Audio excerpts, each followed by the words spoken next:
Nous sommes dans la joie d'être avec vous cet après-midi afin de partager ensemble la parole du Seigneur. Avant de pouvoir commencer, nous allons donc rendre gloire au Seigneur. Nous bénissons le nom de Dieu, nous te disons merci tendre Père à cause de ton soutien. Nous te disons merci Père à cause de ton amour. Et nous te disons merci éternel Dieu à cause de la vie que tu nous as accordée. Si cela ne dépendait que des hommes sur cette terre, certainement aucun d'entre nous ne serait encore vivant. Mais nous avons réalisé que si nous vivons, c'est parce que toi, éternel Dieu, tu nous fais grâce. Voilà pourquoi le temps que nous voulons prendre pour partager ta parole, le temps que nous voulons prendre pour expliquer les choses du royaume, nous te prions afin que tu puisses nous assister. Nous te prions afin que tu puisses marcher avec nous dans le précieux nom du Seigneur et nous disons Amen. Nous vous saluons dans le précieux nom du Seigneur. Nous voulons donc parler de la part du Seigneur. Vous savez, quand un sacrificateur est devant le peuple, il n'a aucune autre mission que de lire la loi. C'est ce que dit l'Écriture. L'Écriture dit, on va entendre la loi dans la bouche du sacrificateur. C'est également dans la bouche du sacrificateur que l'on trouve de la sagesse. C'est dans la bouche du sacrificateur qu'on trouve de l'intelligence. Et le sacrificateur doit donc communiquer au peuple la pensée de Dieu.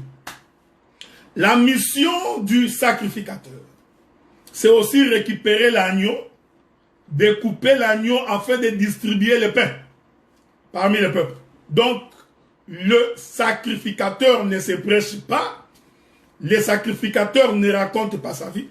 Donc, si nous nous sommes réunis, frères, nous nous sommes réunis pour écouter la parole. Nous ne sommes pas réunis pour autre chose.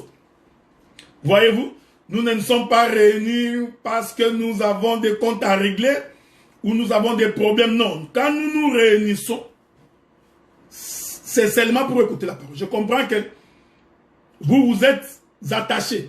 Vous êtes venus à cette plateforme, pas pour autre chose. Seulement pour écouter la parole. Voilà, c'est à cet exercice-là que nous allons devoir nous atteler pour que chacun de nous soit édifié. Donc, je voudrais ici dire que nous continuons notre marche de sanctification. Nous commençons aujourd'hui, je crois, la 7e partie qui concerne sur Juda, beau-père, et Tamar, belle-fille. Nous allons donc continuer cette marche afin que le peuple de Dieu soit édifié. Je vous avais dit de mettre la ceinture parce que nous allons voler très haut. Et là où nous allons voler, il y aura des vents impétueux. Il faudrait donc avoir les ailes de l'aigle pour résister. Vous savez, quand l'Éternel a créé les oiseaux, il a donc créé les oiseaux de la basse cour. Il a aussi créé les oiseaux de la haute cour. Les oiseaux de la basse cour, ils peuvent courir, mais ne peuvent pas voler. Les oiseaux de la haute cour, ils montent très haut, et là, ils sont capables de résister au vent. Mais comprenez que les oiseaux de la haute cour, c'est les cieux, et les oiseaux de la basse cour, c'est la terre. Je voudrais que vous reteniez cela parce que c'est ce que nous allons devoir expliquer aujourd'hui. Donc, les oiseaux de la haute cour, c'est l'homme, et les oiseaux de la basse cour, c'est la femme. C'est très important. C'est pourquoi l'Écriture dit, au 3e jour de la création, quand la terre est sortie des eaux. Suivez-moi, frère. Suivez-moi attentivement. Le 3e jour de la création, quand la terre est sortie des eaux. Cette terre qui est sortie des eaux est l'image de la résurrection. Point virgule. J'ai dit point virgule. Point virgule. Mais la Bible dit, quand bien même que cette terre était sortie des eaux le 3e jour, aucun arbuste des champs ne germait encore. Ah, nous comprenons que cette terre qui était sortie sortie des eaux, le troisième jour, était une terre stérile. Voulez-vous que nous lisions les Écritures? Hein? Lisons. Nous sommes dans le livre de Genèse. Dans son chapitre 1er. La Bible dit ceci. Le verset 9. Verset 9. Ma bien-aimée Alice, tu en auras vraiment besoin aujourd'hui parce que nous allons virguler. Tu auras vraiment besoin de tes parachites. Genèse chapitre 1er, verset 9. J'ai lu ici. Mais n'oubliez pas que notre ligne de conduite, ça va être Genèse chapitre 38. Hein? C'est ça notre texte de base. Parce que prêcher, c'est une célébration de mariage. Nous sommes donc en train d'appeler les invités pour qu'ils viennent assister au mariage de Genèse chapitre 38. Il est écrit. Verset 9 de Genèse chapitre 1er. Mon bien-aimé Régis, merci beaucoup. Je continue à attendre la réponse de la demande que je t'ai faite à propos de la salle. Ok? Nous lisons. Dieu dit que les eaux qui sont au-dessus du ciel se rassemblent en un seul lieu. Et que le sec paraisse. Et cela fut ainsi. Est-ce que vous suivez? Verset 10. Dieu appela le sec terre. J'aime ça. Donc la terre qui est sortie des eaux. Le troisième jour était une terre sèche. Suivez-moi, c'est ici que beaucoup de gens n'ont jamais compris l'interprétation que nous donnons à la résurrection de Christ. Suivez bien. Donc la terre qui est sortie des eaux le troisième jour était une terre sèche, en d'autres termes, sans semence. En d'autres termes, une terre stérile. Une terre qui ne produit rien. J'aime ça. La Bible dit, Dieu appela le sec terre. Il appela la main des hommes. Dieu vit que cela était bon. Puis Dieu dit, puis Dieu, c'est ça le ministère. Vous savez, quand on dit puis, hein, et puis Dieu dit, vous voyez les puis là, c'est tout un temps. C'est pourquoi j'ai toujours pensé que pour être ministre de l'évangile, pour être prédicateur de l'évangile, il faut être un homme intelligent. Je vais vous lire une écriture. Je vais revenir là-bas. Souffrez que je vous lise une écriture. Je vais vous lire une écriture. Il va vous permettre de bien nous saisir. Ok? Je répète ça. Vous savez, frère, aujourd'hui, j'ai vraiment compris que il y a des gens qui répètent l'écriture, mais qui n'ont pas l'intelligence de l'écriture. Parce que l'écriture a toute une intelligence, frère. Vous voyez, frère? Donc l'écriture a toute une intelligence. J'ai lu. Ah, souffrez. Je voudrais aller consulter un homme intelligent.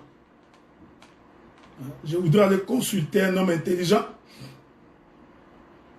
pour que le bien-aimé puisse très bien nous faire saisir. Il est où, l'homme intelligent? Souffrez, hein?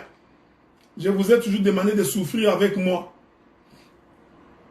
afin que l'on puisse bien... Je prends les livres d'Ésaïe. Non, il y a une écriture que je cherche, hein? Souffrez.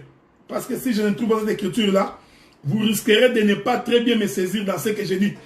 Je suis en train d'expliquer premièrement, que le troisième jour, quand la terre est sortie des eaux, Dieu appela cette terre sèche, donc sans eau.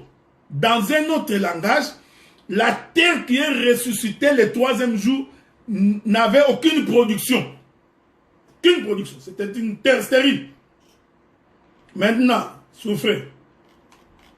Il faut souffrir pour les bonnes choses, ok? Il ne faut pas souffrir pour des bêtises. Ce n'est pas bien.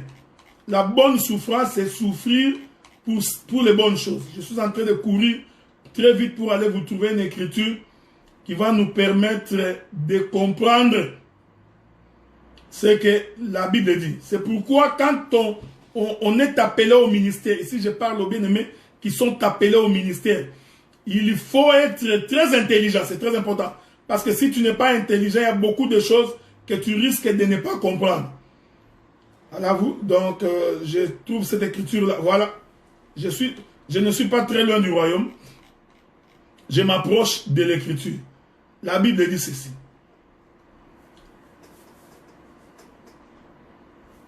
Écoutez, la Bible dit, je suis dans Proverbe chapitre 17, le verset 28. L'écriture dit, l'insensé, même quand il se tait, passe pour un sage. Donc Dieu dit, un homme insensé. Mais si l'insensé ferme sa bouche, il passe pour un homme sage. Mais j'aime la suite de l'écriture. La Bible continue. Celui qui ferme ses lèvres est un homme intelligent. Donc, l'homme intelligent, c'est celui qui a la capacité de fermer ses lèvres. Ici, je suis en train d'expliquer la création. Donc, quand l'insensé se tait, il devient sage.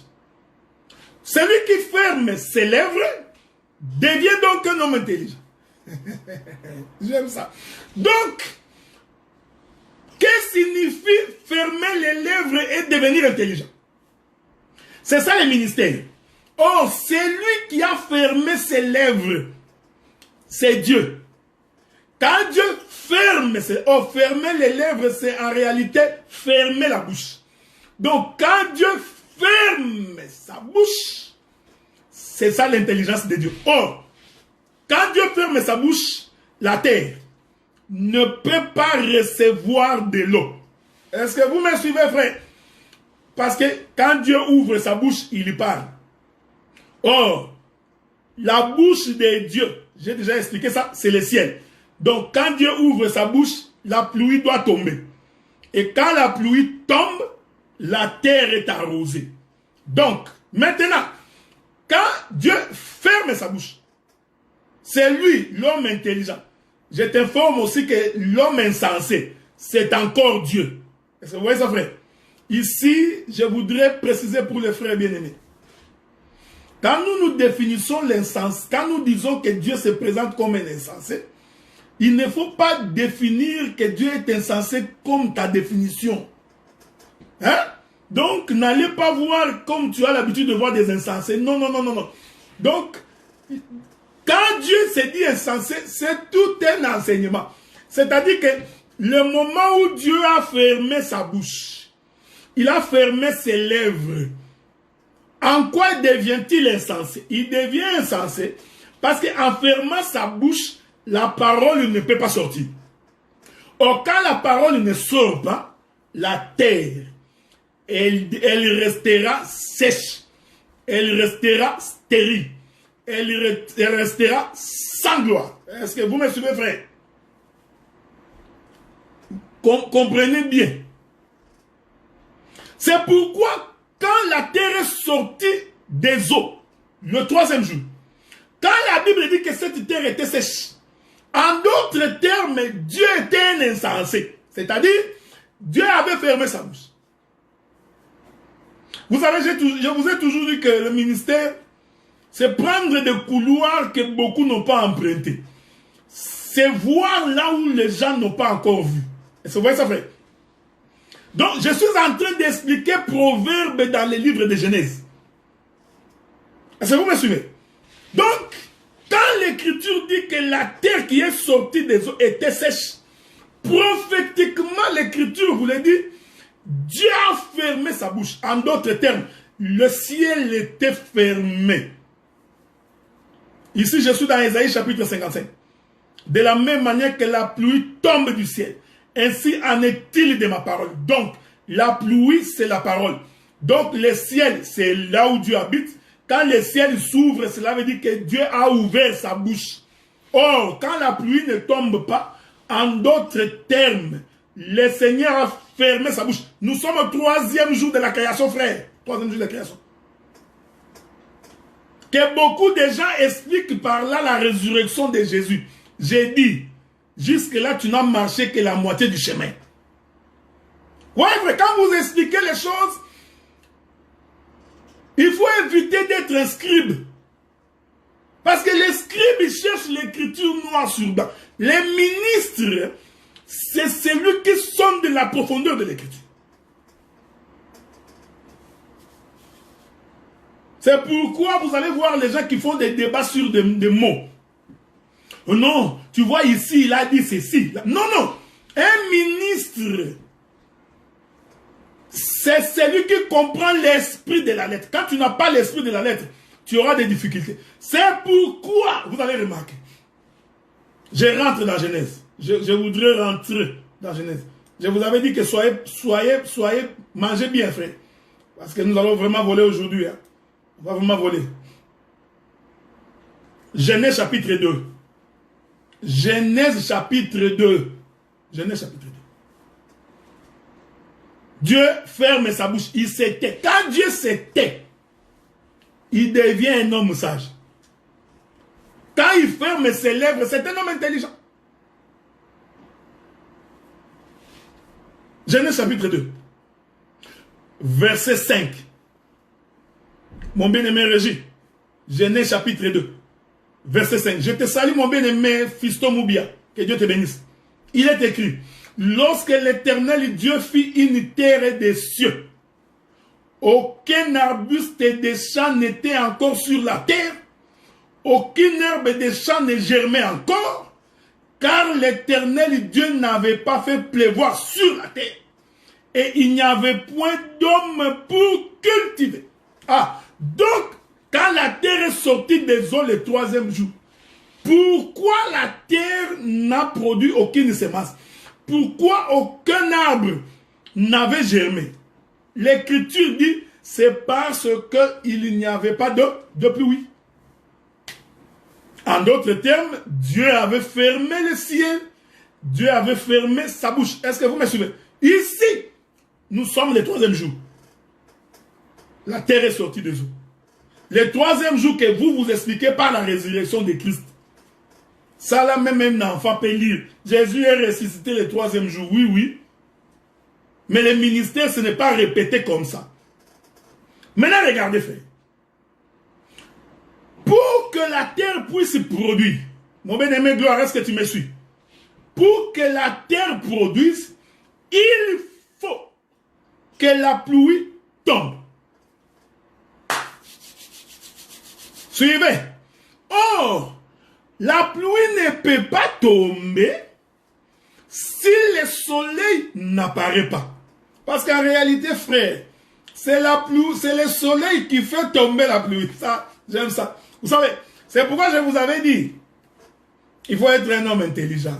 Si tu ne connais pas la climatologie, hein, tu as des difficultés pour comprendre la photosynthèse, eh bien, beaucoup de choses vont t'échapper. Ce qui attire la pluie, c'est le soleil. C'est le soleil qui attire la pluie. Pourquoi? Pour qu'il y ait la pluie, il faut premièrement que le soleil frappe les eaux d'en bas.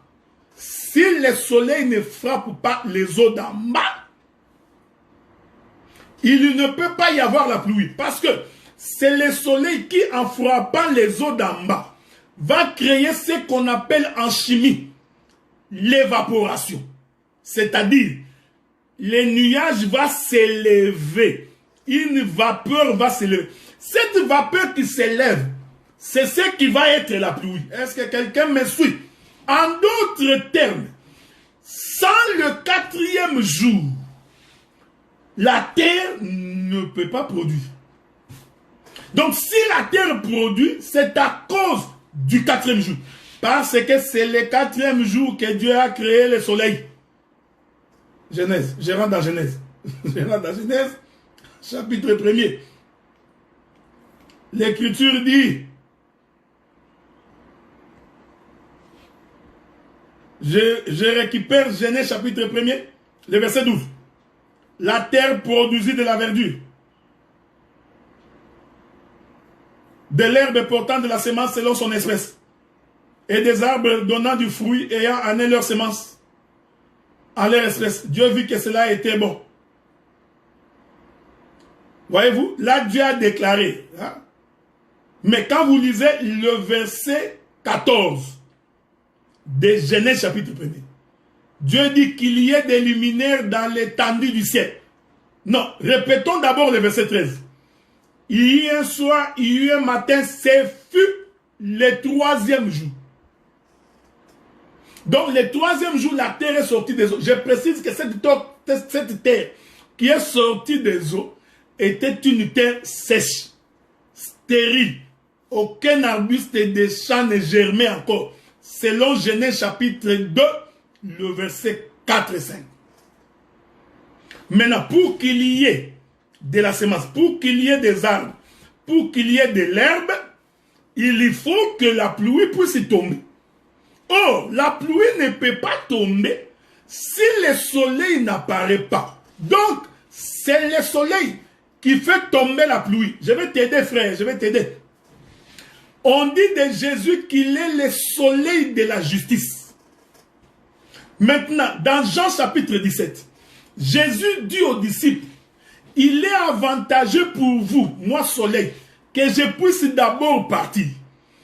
Parce que si moi je ne pars pas en premier, le Saint-Esprit ne viendra pas. Est-ce que vous voyez ça? Donc, c'est lui qui produit le Saint-Esprit, c'est lui qui fait en sorte que le Saint-Esprit arrive. Il faut premièrement la présence du soleil. Donc, il fallait d'abord que Jésus soit là. Pour que le Saint-Esprit ensuite nous soit donné comme un don. Or, personne ne peut produire les fruits dignes de la repentance s'il n'a pas le Saint-Esprit. Donc nous comprenons que les arbres, la terre qui produit les arbres, la terre qui produit la semence, la terre qui produit l'herbe, cette terre, c'est tout un homme, c'est tout homme, mais pour que tu produises les fruits, l'herbe et la semence, il faut premièrement que le soleil ait précédé sur ton chemin. C'est-à-dire, il faut premièrement que tu aies cru en Jésus. Une fois que tu as cru en Jésus, maintenant tu peux recevoir la pluie, c'est-à-dire le Saint-Esprit. Ainsi, le Saint-Esprit en toi, tu as une terre, tu produiras les fruits dignes de la repentance. C'est pourquoi vous allez remarquer, la terre sort des eaux le 3e jour. Le 4e jour, le soleil apparaît. C'est un mariage du chiffre 3 et du chiffre 4. C'est pourquoi je vous ai toujours dit, quand vous lisez le 4 premiers livres du Nouveau Testament, quand tu lis Matthieu, Marc, Luc et Jean, c'est ça l'intelligence ministérielle. Tu vas te rendre compte que 2 d'entre les 4 disent que Jésus est ressuscité le 3e jour. Les 2 autres disent 3 jours après. En fait, prophétiquement, les 4 nous expliquaient la terre qui sort des eaux le 3e jour et le soleil qui apparaît le 4e jour. Parce que le soleil est un jour nouveau. Quand le soleil apparaît, c'est que c'est un jour nouveau. C'est pourquoi j'ajouterai des éléments des Écritures, parce que c'est ça le ministère. C'est pourquoi quand Dieu parle à Abraham, il dit à Abraham, j'ai puni l'iniquité des pères aux enfants jusqu'à la 3e et 4e génération. Donc, il les met ensemble. Donc, le chiffre 3 et le chiffre 4. Est-ce que vous remarquez cette chose? C'est pourquoi il est dit ceci. Je vais vous ajouter des Écritures pour que vous puissiez bien nous faire comprendre. C'est très important. Allons lire une écriture dans les livres des Hébreux. Prenons le livre des Hébreux. Nous sommes dans Hébreux chapitre 7. Écoutez ce que dit l'écriture. Je commence par le premier verset. En effet, c'est Melchisedec, roi de Salem. Vous savez, frère, le ministère ce n'est pas courir. Donc il faut, quand tu... J'avais dit ceci la fois passée. Quand Dieu t'a appelé au ministère, quand tu es en train d'ouvrir ta libre, demande l'aide du Saint-Esprit. Beaucoup de gens aujourd'hui prêchent par expérience. Beaucoup ils prêchent parce qu'ils sont habitués. D'autres prêchent parce qu'il est resté pendant longtemps dans une permanence. Il dormait dans l'église sur une natte pendant des années. Il a suivi toutes sortes de partages, toutes sortes de discussions. Toutes les prédications, il en a accumulé. Tu peux parler. C'est pas grave. Ce n'est pas mauvais non plus. Mais le ministère, je l'ai dit, ce n'est pas répéter les prédécesseurs. C'est lui qui me répète, moi, de là, mot à mot. Il est incapable de produire ses propres enseignements. C'est qu'il n'est pas encore appelé au ministère. C'est un bon répétiteur, c'est un enfant à encourager. Mais le ministre, c'est celui qui peut récupérer ce que les autres ont prêché et apporter une touche de son ministère.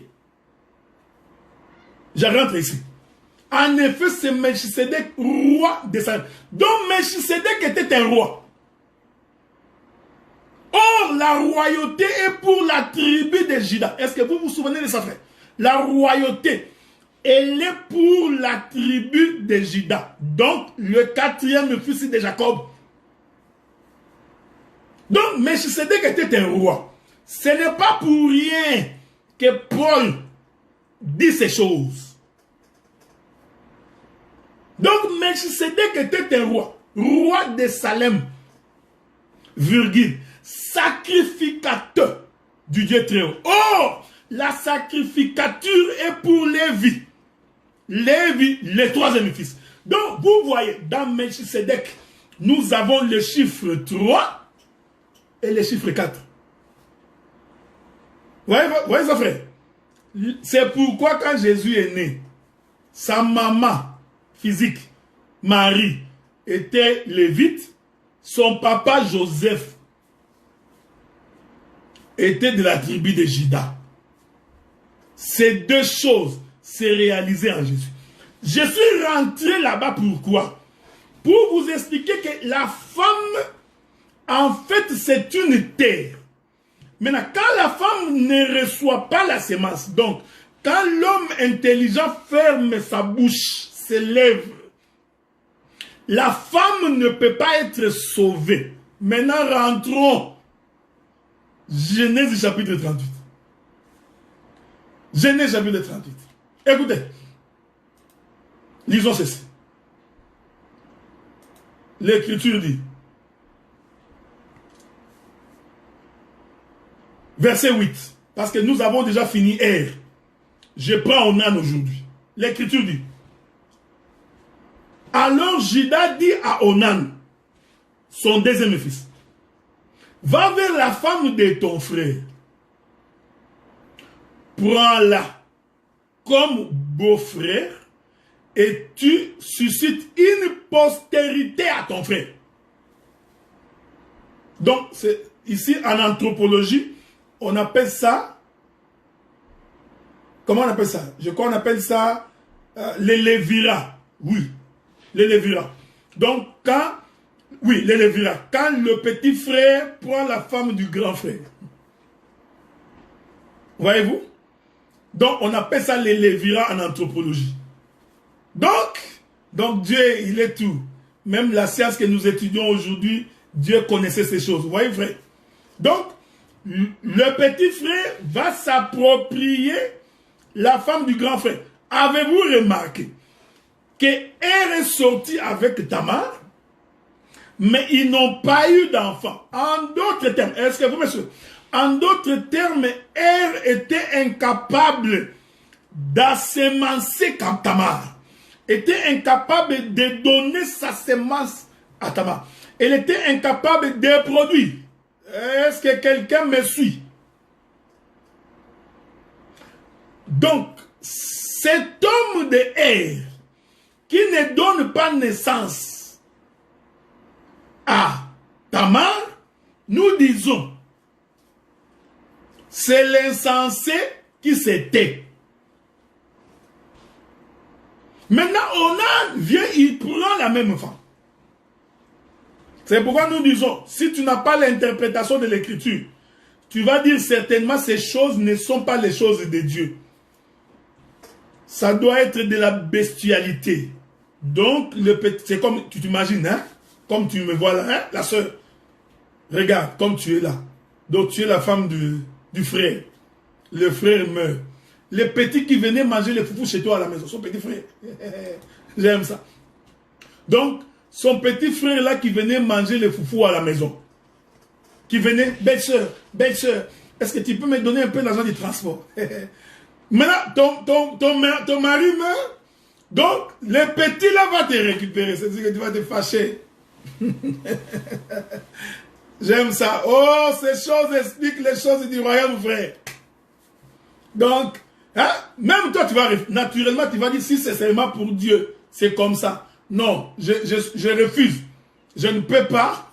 Donc, les petits qui mangeaient ici, les petits à qui j'ai donné l'argent, il va devenir mon mari. C'est quoi ces histoires? Oh, j'adore ça. L'écriture dit, nous rentrons là-bas, frère. L'écriture dit, on en sachant que, parce que le problème c'est que, on recherchait la postérité du fils premier-né. Donc, on dit à Onan, si tu vas vers la femme, les enfants qui vont naître vont être une postérité, non pour toi, mais pour ton grand frère. La Bible dit, Onan, sachant que cette postérité ne serait pas à lui, s'est souillé à terre lorsqu'il allait vers la femme de son frère, afin de ne pas donner de postérité à son frère. Ce qu'il faisait déplu à l'Éternel, qu'il les fit mourir aussi. J'aime ça. Donc, Onan, il récupère la femme de son frère.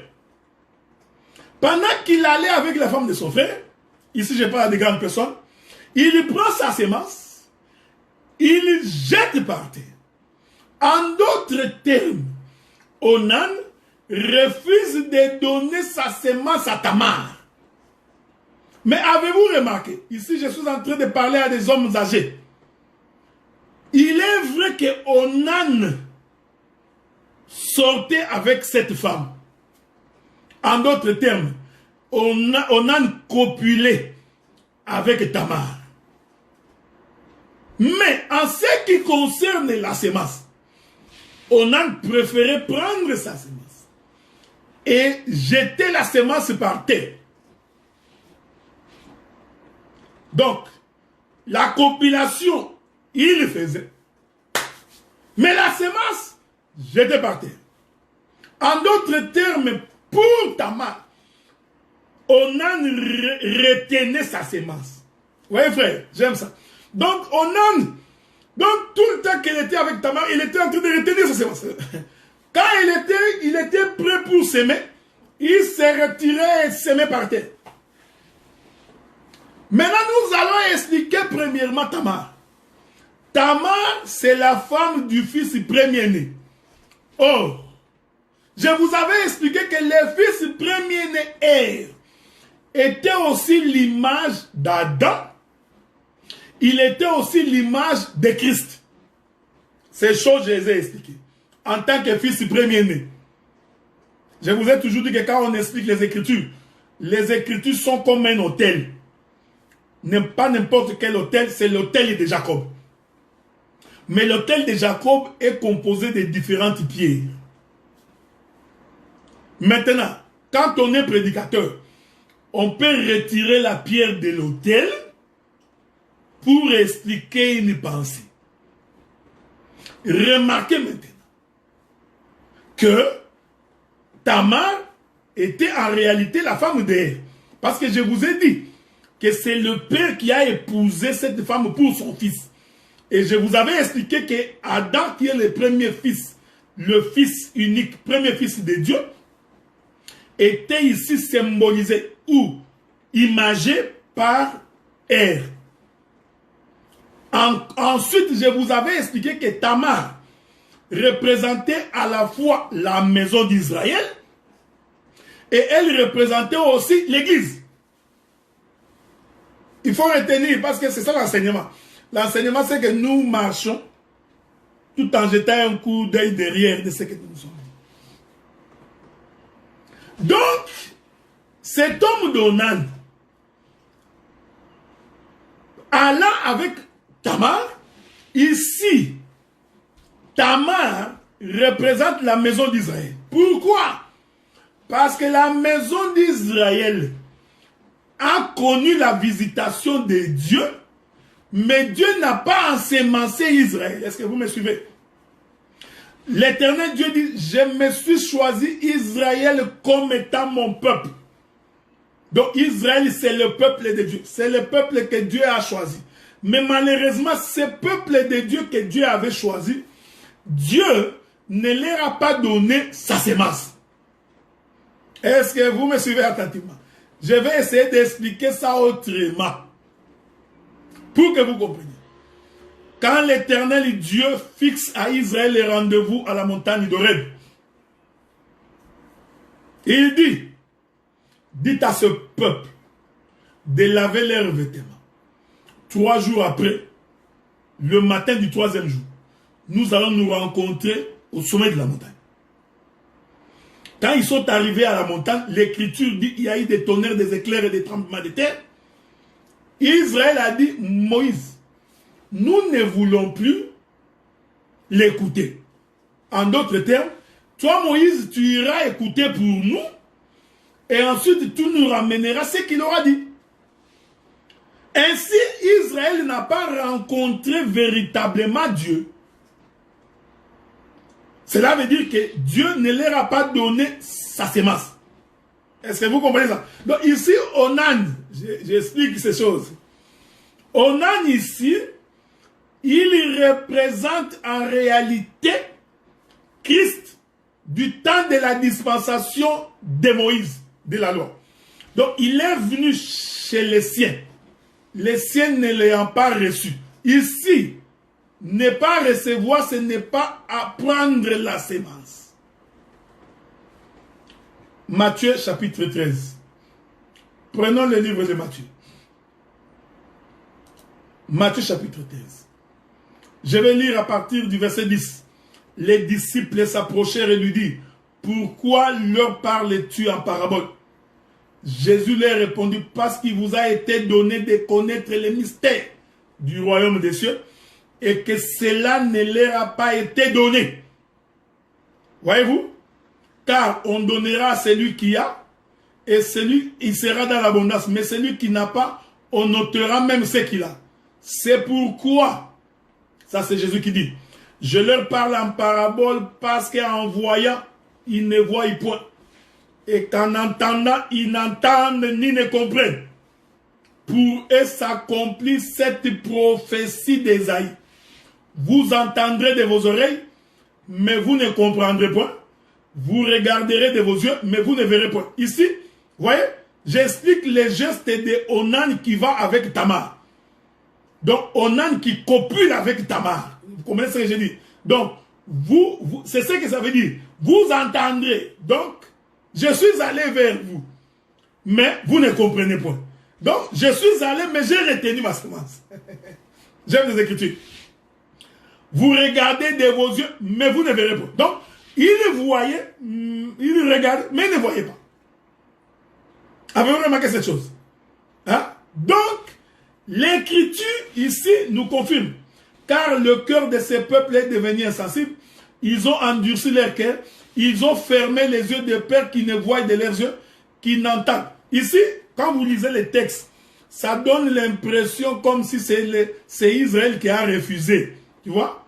Car le cœur de ces peuples est devenu insensible. Ils ont endurci leurs oreilles. Non, non. Ce n'est pas Israël qui a endurci leurs oreilles. C'est Dieu qui a endurci, qui les a refusés d'écouter. Parce que lui-même dit, je parlerai en parabole pour qu'en écoutant, qu'ils ne comprennent rien. C'est pourquoi j'ai toujours dit, il y a des gens qui écoutent, il ouvre l'oreille, il a vraiment écouté, mais il n'a pas compris. Nous savons qu'un homme a compris lorsqu'il met en pratique ce qu'il a écouté. Si quelqu'un écoute, mais ne met pas en pratique, En réalité, il a écouté, mais il n'a pas compris. Donc, comprendre veut dire vivre la parole. Donc, si quelqu'un ne vit pas la parole, il peut bien parler de la parole. Il peut bien expliquer les choses de Dieu. Mais s'il ne vit pas ce qu'il dit, en réalité, il n'a pas compris. Même s'il dit, même si son oreille a entendu, et que son cerveau semble comprendre, mais en réalité, il n'a pas compris. Donc, pour comprendre, il faut vivre. C'est pourquoi Jésus dit, de peur qu'ils ne comprennent et ne se convertissent. Donc, celui qui comprend, s'est converti. Si quelqu'un n'est pas converti, il n'a rien compris. Est-ce que vous comprenez ça? Donc, vous allez comprendre avec moi. Souffrez. Donc, Onan, ici, représente la maison d'Israël. Cette maison qui a connu Dieu, le Dieu de nos pères, le Dieu d'Abraham, d'Isaac et de Jacob. Ils ont la connaissance de ces choses. Mais ils ne peuvent pas vivre la parole. Ils ne peuvent pas vivre ces choses. Laissez-moi vous ajouter une autre portion de l'Écriture. Souffrez. Je vais vous trouver une autre portion d'Écriture à ce sujet. Je cherche une écriture.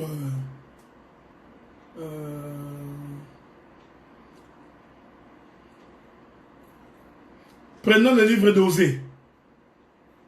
Osée, chapitre 12. Nous prenons Osée, chapitre 12. L'écriture dit ceci à partir du verset 10. Osée, chapitre 12, verset 10. Et moi, je suis l'Éternel, ton Dieu.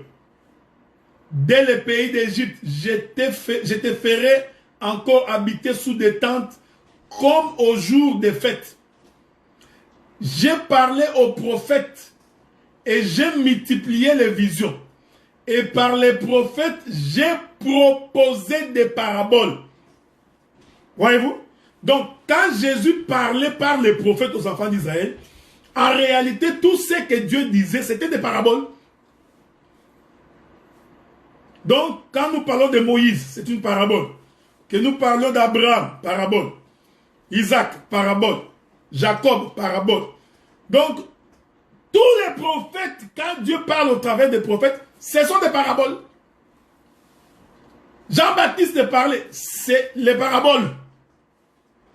Osée chapitre 12, verset 11. J'ai parlé aux prophètes, j'ai multiplié les visions. Et par les prophètes, j'ai proposé des paraboles. Comprenez-vous cela? Donc, ça c'est Dieu. C'est Dieu qui parle. Mais il dit que pendant que j'ai parlé là, mon parler c'était des paraboles. Maintenant, Jésus vient, il dit, les disciples lui posent la question, mais pourquoi tu leur parles en parabole? Donc, Jésus, en fait, les disciples attestaient que Jésus est Dieu. Parce que c'est lui, Dieu, qui a commencé à parler en parabole. Mais à qui est-ce que Dieu a parlé en parabole? Il a parlé en parabole aux enfants d'Israël. Nous disons, parler en parabole, c'est ça même retenir la sémence. Donc, Onan, vis-à-vis de Tamar, n'a pas donné sa sémence. En d'autres termes, il a retenu sa sémence. Ici, nous comprenons que Onan, c'est le ciel. Est-ce que vous comprenez ça? Onan, c'est le ciel. Tamar, c'est la terre. Pris dans cette proportion. Donc, le fait de ne pas donner sa sémence, c'est-à-dire que le ciel est fermé. Ouais, nous voyons les éclairs, nous voyons les lumières, mais la pluie ne tombe pas. Donc, il a retenu. C'est ce que je vous ai expliqué dans le 3e jour de la création. C'est-à-dire que la terre, elle est véritablement sortie des eaux, mais elle ne peut pas produire. Pourquoi? Parce que le ciel n'avait pas encore fait pleuvoir. En d'autres termes, la pluie n'était pas encore tombée. Or, quand la pluie ne tombe pas, cela suppose que le ciel a retenu la semence. Parce que la pluie est une semence. Lisons l'écriture la plus populaire, Ésaïe 55, c'est une écriture que je vous ai donnée régulièrement. Doucement, il est écrit, autant les cieux, je suis au verset 9, autant les cieux sont élevés au-dessus de la terre, autant mes voix sont élevées au-dessus de vos voix, et mes pensées au-dessus de vos pensées. Car la pluie et la neige descendent des cieux, comme la pluie et la neige descendent des cieux, et n'y retournent pas sans avoir arrosé, fécondé la terre, fait germer les plantes. Vous voyez cette écriture? Autant la pluie et la neige descendent des cieux. La pluie et la neige, c'est la pluie. Okay? La neige, c'est la pluie. Descendent des cieux et n'y retournent pas sans avoir arrosé, fécondé la terre et fait germer les plantes. Donc, c'est ça le livre de Genèse, chapitre 1er. La terre est sortie des eaux. Aucun arbuste des champs ne germait encore. Pourquoi? Parce que la pluie n'était pas tombée. En d'autres termes, parce que la parole n'était pas encore descendue. Est-ce que vous comprenez? L'écriture de continuer. Sans avoir donné de la semence au semeur. Voilà. Et du pain à celui qui mange. Ainsi en est-il de ma parole qui sort de ma bouche. Elle ne retourne point à moi sans effet, sans avoir exécuté ma volonté et accompli mes desseins. Donc, la pluie est une semence. Donc, quand la pluie tombe, elle doit faire germer la terre. Donc, la terre va connaître ce qu'on appelle la germination. Vous comprenez? Et cela, c'est en fonction de ce qu'on appelle la photosynthèse. Donc, c'est le soleil, en réalité, qui fait tomber la pluie. Et par la photosynthèse, les plantes doivent germer. Donc, maintenant, si la pluie ne tombe pas, la terre ne peut pas produire. En d'autres termes, Tamar ne peut pas manifester des enfants, tout simplement parce que Onan ne lui avait pas donné la semence. Donc ici, Onan prend l'image de Dieu et Tamar prend l'image d'Israël. Est-ce que vous comprenez? Ici, Onan, qui est le deuxième fils, c'est très important de retenir ça. Donc le premier fils aîné, c'était dont nous comprenons c'est une dispensation. Donc Onan n'a pas pris sa propre femme. Il a donc pris la femme du fils premier-né. Oh, j'aime ça. Parce que je veux virguler. C'est important. C'est pourquoi j'avais insisté. J'ai expliqué d'abord que Onan c'est Christ qui refuse de donner sa parole à Israël qui est Tamar. Ok? Maintenant, je vais virguler. Écoutez, ma soeur Alice, je voudrais balancer la nuée. Hein? Donc, le météorologue que je suis, je vais donc appeler le vent pour que la nuée puisse bouger. Tamar est la femme du fils premier-né. Or, le fils premier-né, j'avais expliqué que c'est Christ. Donc, ici, Tamar, c'est la femme de Christ. Mais qui est Onan? Onan qui vient après, mais qui récupère la femme du fils premier-né. Ici, Onan, c'est aussi les prophètes, la loi et les psaumes. Parce que les prophètes viennent au nom de Christ, au nom de Dieu. Donc, Dieu est en premier, il choisit Israël, il est le mari d'Israël, mais il ne donne pas la vie à Israël. Maintenant, qu'est-ce qu'il fait? Il envoie les prophètes. Voyez-vous? Donc, les prophètes, c'est les petits frères du fils du premier-né. Donc, les prophètes, c'est Onan. Ils ont pris la même femme. Voilà. C'est pourquoi je vous avais dit que, naturellement, c'est une chose qui ne peut pas se faire.